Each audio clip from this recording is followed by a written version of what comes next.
Hello guys, i-share lang nako katong time nga padung nami sa ospital kay maulagi padung nako mga anak. Nag-labor nako nag-start og 10:45 din. Sunod-sunod hangtod nag-11 so gidagan ako sa akong mister ning ospital. Pag-abot nako diri kay foreseeing pa man galakaw-lakaw ko diha guys sa hagdanan. Saka kanaog ko. So kulba hinam ning akong kuan ani gifeel aning time. Ya at the same time excited nga makakita sa baby kay pamikahibaw sa gender Ginoo ko Lord. So mao na to guys, kaloy sa Ginoo nakaraos na ko mga 4:55 so naghuwat ra kog kanang kinsay mo hatod na atong ward mo to nga nakasud na mi mga alas 6 na. Gutom na kay ko ng time. Si baby Jimmy kay gutom na pod so nagsupsup. Nakaliwatan na ako guys, nagsupsup og kamot. Hindi pa mapadidi. So muna akong igsuon guys nga grabe ka-supportive. Daan pa na sa una mga ikatulo na ning anak nako siya gihapoy nag-atimo na diri.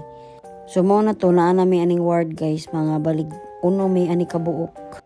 So nindot na siya kay night with aircon na kay tong last na kong pagpanganak guys kay naghuot na mi dito sa pilak isa ka ward man to mga 8 mi kabuok siyam. So mga na tumayong katog kay naman po aircon. O diba? Muna si baby Jamie.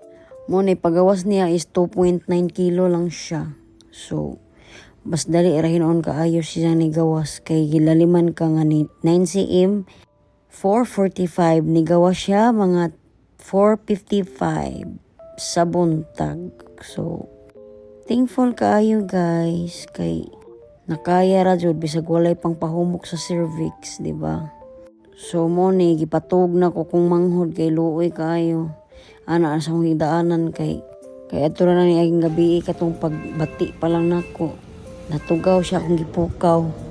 Padagandagan pa siya sa kuan mga nurse kay gipakuha og kanang para pahumok sa cervix.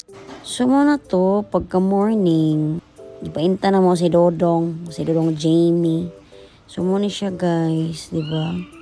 Worth it kayo kung pag-utong labihang sakita nga mura na wag mapikas pati akong lubot kinukulor.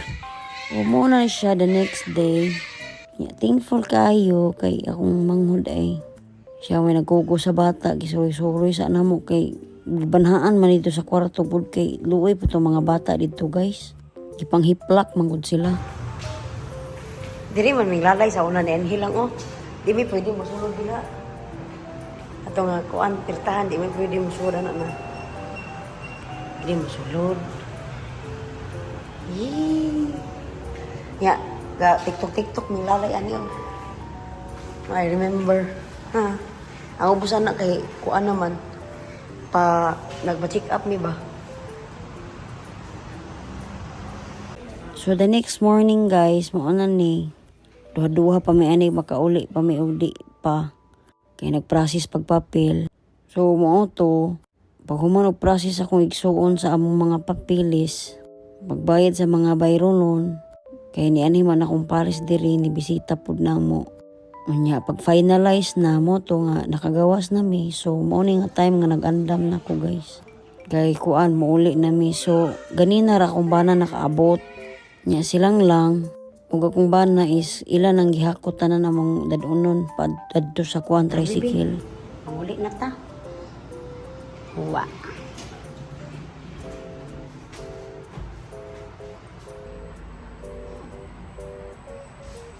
Hi baby, niabot na tas ubos.